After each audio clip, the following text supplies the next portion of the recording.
educate everyone. That was the second revolution, which came to America and created the greatest nations of the last 500 years.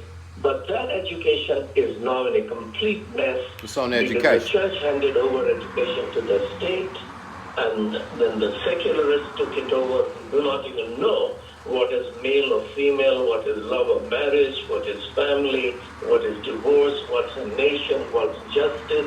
So the education is now under the control of people who do not know the truth, who don't believe in truth, who do not believe in good and evil. And therefore it is time for the church to take education back.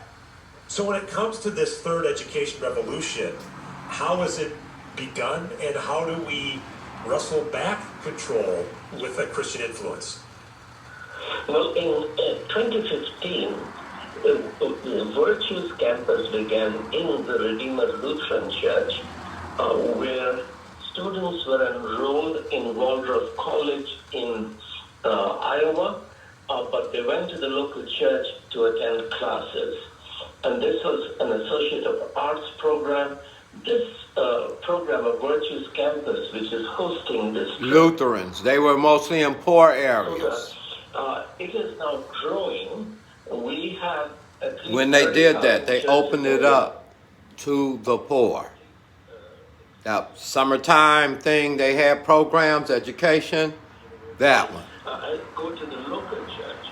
They enroll in accredited schools and colleges, but the classes happen in the church under what we call academic pastor, that is youth pastor version 2.0, a youth pastor who is interested in the academic lives of every student.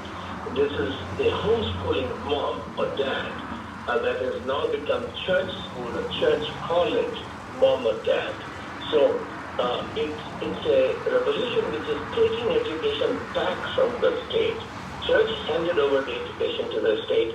Church should now take it back and reground education on veritas and virtue, that is truth and morality, ethics, which have disappeared from secularism, because by the time of Immanuel Kant in Germany, the German philosopher, the Enlightenment thinkers had already realized that the human mind cannot know what is right, what is wrong, good and evil. So the postmodernism is an admission, a confession by secular humanism that the human mind by itself, without... Okay, all of that, that's good. What he's talking about, humanists got into the education system, understand what he's saying. And they reported, this is 105.7, coming out of SAC. The bottom line is, they said that there's a mass exodus of people taking their kids to the church because the school, public schools are failing, and they are having all these rules. So most of the church, a lot of people in your certain status are taking that can't afford, because I sent mine to private school and it costs money back in the early 80s, $100 a week per child, so God knows what it is now. And excuse me, the light went out, guys, no problem. But that's what happened. Basically, if you didn't have the money, lights out. So I was able to pay for mine to go to private school, 2 of them. And as we labored and then paid, your babysitters and everything like that, it was a battle. So let's listen in and see what's going to happen here. Considering graduate school, would you like to become a supporter of our unique mission? Find out more at pepperdine.edu. Okay, so they're on something else. So let's go here. So all the talk coming from conservative Christian brethren that are talking about school, private school, church school, and all of that, and churches promoting, what's your plan for the poor? The Lutherans set up, whether it be the Bible summer, the Baptist summertime in South Central LA, we could come to your churches and They'll get some education, get some Jesus, get some food, get some whatever. But most churches, however, are not set up like that. So when this radio host talks about a mass exodus from public school to churches, question is, so what status are you talking about? Because you're not talking about the poor, because the last time I checked, something as holy as education, just as holy as they were offering those sacrifices in the temple. You see what I'm saying? And they were exploiting the people and charging them.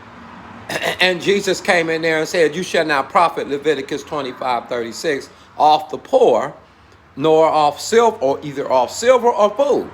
So, in other words, you couldn't use the poor or exploit them for profiteering.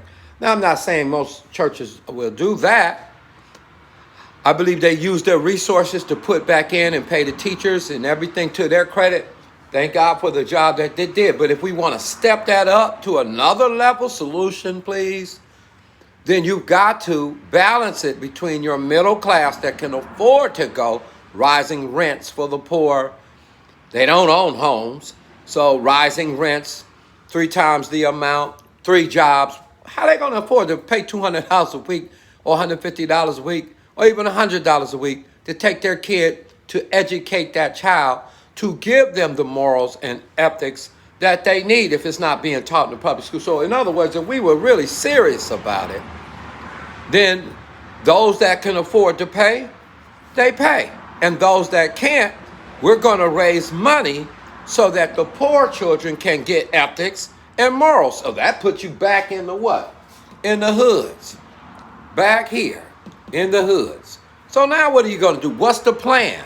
Because if you only appeal to your middle class Christians to come to your Christian schools, how will the poor man keep his face when he finds out how much it is and he can't afford it and he goes back home? You never see him again.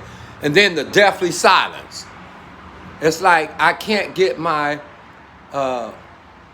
years and years ago, I couldn't get my penicillin because I didn't have the money to pay. And the lady took it right back. So that's the way the world operates. They have to operate. They're in it for profiting. We live in a capitalist society, not a Christian society. You know, capitalism to the point where we'll self-indulge.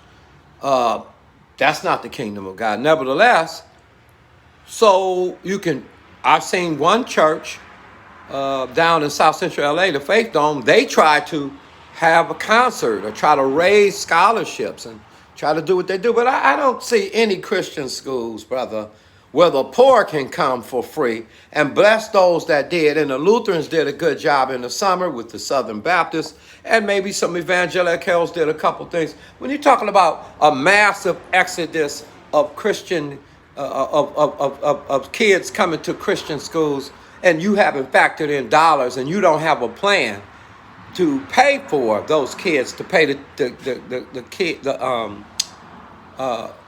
teachers and keep the thing going. Basically, what you're talking about, the appeal will go to a certain class of people. I guess you're middle-class Christians, right?